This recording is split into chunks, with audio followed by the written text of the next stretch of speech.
بسم اللہ الرحمن الرحیم۔ السلام علیکم۔ ایک مرتبہ اللہ نے حضرت عزرائیل علیہ السلام سے دریافت کیا، اے عزرائیل، آج تک جن لوگوں کی روح تو نے قبض کی، ان میں سے کسی پر تجھے رحم بھی آیا؟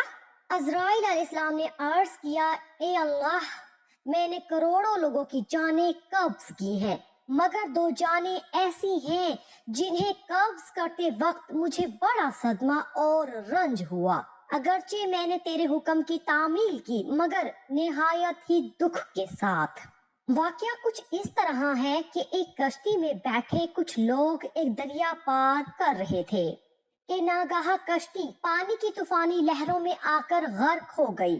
اس کشتی میں ایک عورت بھی اپنے شیرخوار بچے کے ساتھ سفر کر رہی تھی۔ جب کشتی غرق ہو گئی تو عورت اپنے بچے کو سنبھالے ہوئے کسی طرح ایک تختے کا سہارا لینے میں کامیاب ہو گئی۔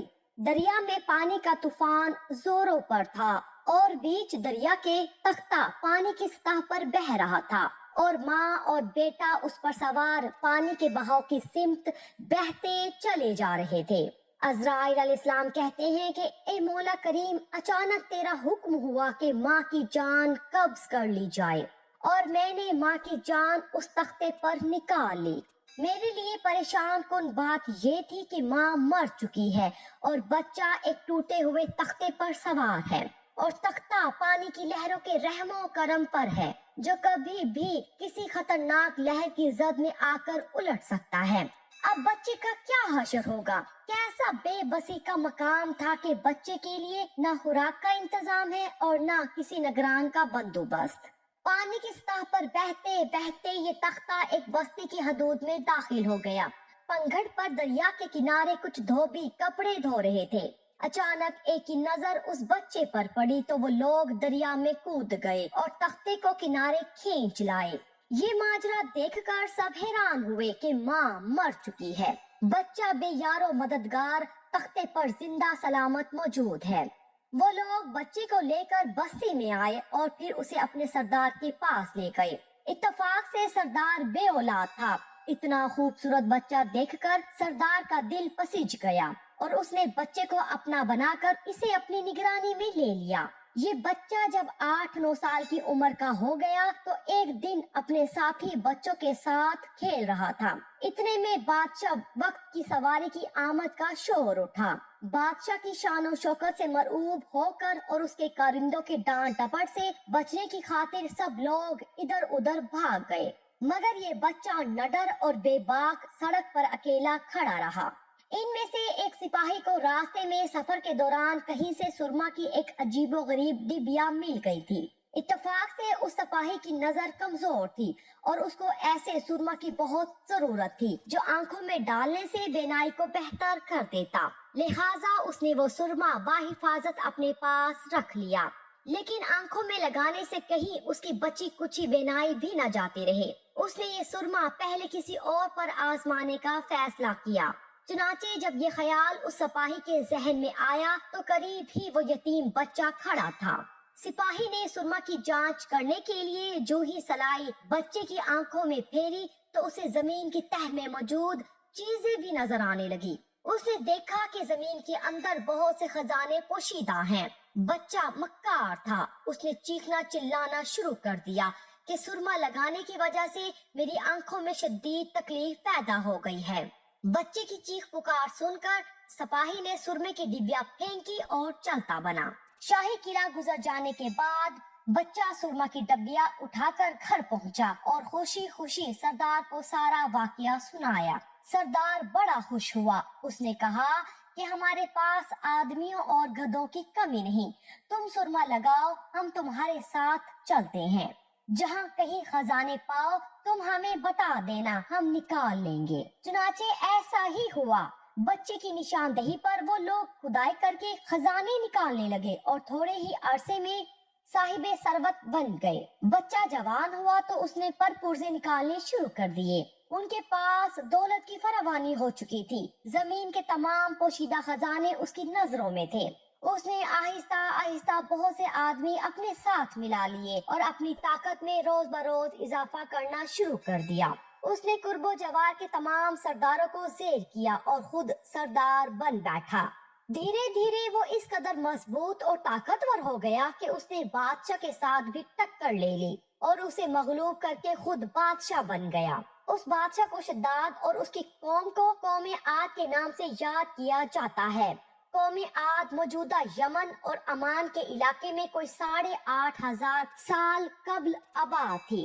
اللہ تعالیٰ نے اس قوم کو مال و اولاد، سرسبز کھیتوں اور طرح طرح کی نعمتوں سے نواز رکھا تھا، لیکن اپنے بادشاہ کی طرح رعایا بھی اللہ تعالیٰ کی سرکش تھی۔ اس کی ہدایت کے لیے حضرت ہود علیہ السلام کو بھیجا گیا، مگر وہ لوگ بغاوت اور سرکشی میں اس قدر آگے نکل چکے تھے کہ انہوں نے راہ ہدایت پر چلنے سے انکار کر دیا۔ حضرت ہود علیہ السلام شداد کو اکثر توحید کی دعوت دیتے رہتے تھے۔ ایک دن شداد نے حضرت ہود علیہ السلام سے پوچھا کہ اگر میں آپ کی باتوں پر ایمان لے آؤں تو اللہ مجھے کیا دے گا؟ حضرت ہود علیہ السلام نے فرمایا کہ اگر تو ایمان لے آئے تو اللہ تجھے جنت عطا کرے گا۔ شداد نے حضرت ہود علیہ السلام سے جنت کے اوصاف بیان کرنے کے لیے کہا۔ شداد جب جنت کا نقشہ اور اس کی نعمتوں کے احوال کے بارے سن چکا تو بدبخت کہنے لگا، یہ کون سی بڑی بات ہے، ایسی جنت میں بھی بنا سکتا ہوں، مجھے اللہ کی جنت کی ضرورت نہیں۔ بعد ازاں اس نے اپنی سلطنت کے نامی گرامی معمار اکٹھے کیے اور ارم کے مقام پر جنت ارضی کی تعمیر شروع کر دی۔ سب سے پہلے اس نے ایک مضبوط فصیل کی تعمیر کا کام شروع کیا، پھر اس نے اس کے اندر شہد، دودھ اور پانی کی نہریں بھی رواں کر دی اور دنیا جہاں کے درخت، پودے اور پھل پھول لگا دیے۔ کہا جاتا ہے کہ قوم عاد بلند ستونوں پر محلات بنانے کی ماہر تھی۔